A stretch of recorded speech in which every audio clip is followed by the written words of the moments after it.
If you are a content creator that uses a mic, chances are that you have a need or that you already use a mic arm. And today we're going to be taking a look at the Rode PSA1 to see why it is worth the money. So let's get into it. Now today we'll be taking a look at the Rode PSA1, and even though the Rode PSA1 Plus has recently released, these two are very similar, and the biggest differences really are with the sleeve around the arms of the PSA1 Plus, as well as fixed rails for your XLR cable. But apart from that, it is really the same product with the PSA1 and the PSA1 Plus, so everything mentioned in today's video will still be applicable to the PSA1 Plus.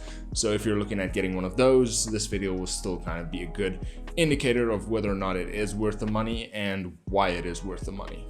So what makes the Rode PSA1 really good is the sleek and silent design, and if you've ever had one of these old mic arms with the springs on the side, you really know how loud and noisy those get when you actually adjust them and pull the mic to the side, or just kind of adjust it if the mic's too far or too close to your mouth. It really makes this clang noise. I don't know how to explain it, but it does make that noise, and it also makes a knock in the arm itself. So if you don't have a shock mount, it can actually clang in the mic itself as well, making this really loud noise. So if you are a live streamer or a gamer, this can be really annoying, and you'll have to mute your mic every time you want to adjust your mic to avoid your audience actually getting this loud like clap noise in their ear. Other than that, if you don't actually move the arm a lot, if you have a podcast or if you have some sort of content creation like a YouTube channel where you don't have to move the mic as much, then of course cheaper arms can work.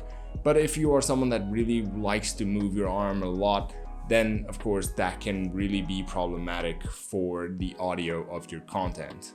I really enjoyed the mic arm length, as it does give you a little bit more length than the cheaper models out there, and it does move really smoothly because it is kind of weighted down. You'll have to get a mic to actually weigh it down, and because of that it balances out the mic arm, so it does move a little bit smoothly and a little bit more smoother than you would with other mic arms. And I also really like the connection point between the mic arm and the desk mount itself. It connects really easily in there. It allows it to smoothly rotate around that connection joint, and it also doesn't dig into the joint or the arm when you actually extend it out, which if you've ever had a cheaper mic arm, you know that there's this metal plate and the mic arm itself kind of digs into that piece. So every time you rotate it around that joint, it actually digs in deeper and deeper and deeper, which makes it harder to move that mic arm around. And it also makes it more noisy when you actually move around, because you have this jagged edges that kind of just make this noise and kind of go through the entire mic arm, is the easiest way to say.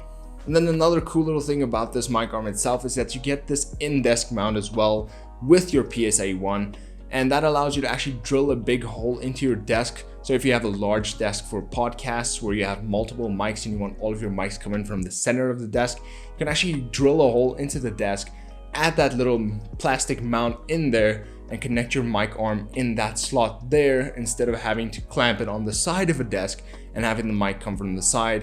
You can just easily drill a hole, have the mic come from anywhere inside of a desk, and have it look sleek, professional. And as I said, if you have a big desk or a big radio setup, then you can easily just drill those holes, have all the mics come from one point and connect to one point again. Now that was a feature that not a lot of people will actually make use of, but it is something that makes the mic arm a little bit more versatile, and it allows you to actually do that if that is something that you might need. And I really think that is a really good move on Rode's side. And if it's something that you need, of course, then you can do that. If it's something that you don't need, you still have the option to do that if you wanted to down the line. Now, of course, the Rode PSA1 and the PSA1 Plus are a bit more on the expensive side, but of course they are made for professional use, and that is why they are more on the expensive side. But once again, even though they are more expensive than cheaper arms out there, it is 1,000 times better than the cheaper arms out there, and it is 100% worth it to actually invest in one of these mic arms, as you don't really replace mic arms that often. And even if you bought a cheaper mic that you will be upgrading later on, and even if you upgrade in steps, you will be buying mics in more frequent intervals. But if you actually buy a really good mic arm, you will have a mic arm that will last you for life. Now, just as a little disclaimer, Rode doesn't sell these mic arms at a more expensive price just because they want to. there are higher end mic arms out there from a lot of different companies. So they're just higher end professional mic arms, and that's kind of the price that you have to pay for those.